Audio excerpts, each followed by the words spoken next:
సత్వరమే ఆగని పక్షంలో ఇజ్రాయిల్ ఇరాన్ ఘర్షణ అన్ని హద్దులు దాటే ప్రమాదం ఉంది. తనకు గొప్పలు చెప్పడం ఇష్టం ఉండదని అంటూనే అమెరికా అధ్యక్షుడు డొనాల్డ్ ట్రంప్ మరోమారు ఇటీవలి భారత్ పాక్ ఘర్షణ ప్రస్తావన తెచ్చారు. తన మాట వినే ఈ రెండు దేశాలు తక్షణమే దారికొచ్చాయని, అదే మాదిరిగా ఇరాన్, ఇజ్రాయెల్ కూడా ఒప్పందం కుదుర్చుకోవాలని అన్నారు.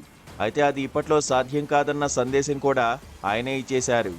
ఆపరేషన్ రైజింగ్ లైన్ పేరిట ఇజ్రాయెల్ అతి దుర్మార్గంగా ఇరాన్లోకి చొరబడి సైనిక స్థావరాలతో పాటు యురేనియం శుద్ధి కేంద్రాలను కూడా ధ్వంసం చేస్తే ఇరాన్కు మంచి శాస్తి జరిగిందని, మరిన్ని దెబ్బలు తినాల్సి వస్తుందని ట్రంప్ సమర్థించుకొచ్చారు.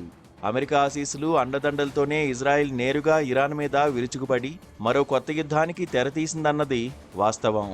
ఇరాన్ను గాజా తరహాలో దుంపనాశనం చేసిన తర్వాతే ఒప్పందాల సంగతని ట్రంప్ వ్యాఖ్యల్లో మర్మం.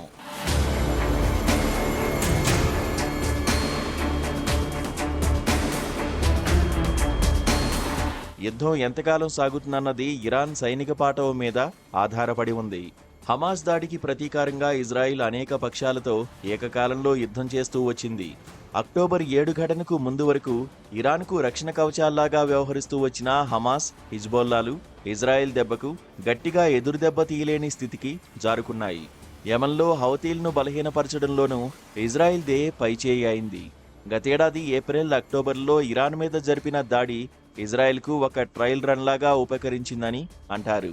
అయితే అప్పుడు ఇప్పుడు కూడా ఇరాన్ జవాబు గమనించినప్పుడు దాని దగ్గర డ్రోన్లు, క్షిపణులు ఇత్యాది ఆయుధాలు దండిగానే ఉన్న విషయం అర్థమవుతోంది. అయితే అవన్నీ హరించుకుపోయాక ఇరాన్ నిస్సహాయంగా చేతులెత్తేసి శత్రువుల ముందు సాగిలబడుతుందని ఎవరూ నమ్మడం లేదు. అమెరికా, ఇజ్రాయెల్ పరిభాషలో చెప్పాలంటే నిరంకుశలైన ఇరాన్ పాలకులు అంత సునాయాసంగా దేశాన్ని అప్పజెబుతారు అనుకోలేం. అమెరికా సైనిక స్థావరాల మీద దాడులు చేసి దానిని యుద్ధ బరిలోకి లాగి ఇస్లామిక్ దేశాలను ఇరుకున పెట్టే ప్రయత్నం కూడా పద్ధతి ప్రకారం జరగవచ్చు. గాజాలో ఇజ్రాయెల్ సాగిస్తున్న నరమేధాన్ని ప్రశ్నించినందుకు ఇప్పటికే ప్రజాగ్రహాన్ని చవిచూస్తున్న అమెరికా మిత్ర దేశాలకు మరో కొత్త పరీక్ష మొదలవుతోంది.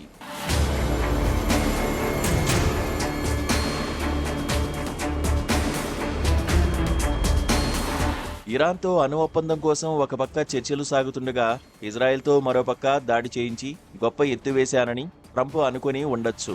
మెట్టు దిగేది లేదని ఇరాన్ పాలకులు భీషణ ప్రతిజ్ఞలు చేస్తున్నా వారిని గద్దెదించే వరకు వదిలేది లేదని ఇజ్రాయెల్ కూడా అంటోంది.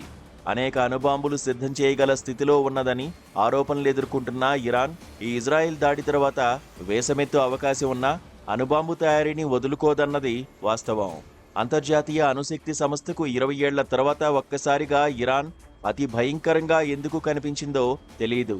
అణుబాంబులున్నాయన్న ఆరోపణతో బ్రిటన్ వంటి తొత్తులను వెంటేసుకుని ఇరాక్లో సద్దాం హుసేన్ను కూల్చింది అమెరికా. ఇరాక్లో ప్రజారంజకమైన పాలనేమీ జరగడం లేదు, కానీ అమెరికా అనుకూల పాలనతో అమెరికా కంపెనీలు చక్కగా చమురు తోడుకుంటూ అప్పటి యుద్ధం లక్ష్యాన్ని నెరవేర్చుతున్నాయి.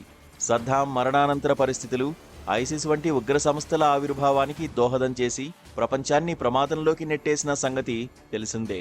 ప్రజాస్వామ్యాన్ని ప్రతిష్ఠించే పేరిట తమకు గిట్టని, తమ మాట వినని వారిని మట్టుబెట్టడం అమెరికాకు అలవాటే. ఖమేనీలను కూల్చి ఇరానియన్లకు అతి త్వరలో విముక్తి ప్రసాదిస్తానని నెతన్యాహు వీరంగం చేస్తున్నారు. ఇరాన్ పాలకులను కోల్చడమంటూ జరిగితే తదనంతర కాలంలో మిగతా ప్రపంచం ఏ కొత్త ప్రమాదాన్ని ఎదుర్కోవాల్సి వస్తుందన్నదే భయం. ఇజ్రాయెల్ను ప్రపంచపటం నుంచి చెరిపేస్తారన్న ఆరోపణతో ఇరాన్ పాలకుల మీద విరుచుకుపడిన నెతన్యాహు వరుస యుద్ధాలతో తన ఎజెండా కొనసాగిస్తూ ప్రపంచాన్ని కష్టాల్లోకి నెట్టేస్తున్నారు. తాను యుద్ధ వ్యతిరేకినని, అధికారంలోకి వచ్చిన వెంటనే అన్ని యుద్ధాలను ముగించేస్తానని హామీ ఇచ్చిన ట్రంప్ పూర్తి భిన్నంగా కొత్త కుంపట్లు రగిలిస్తున్నారు.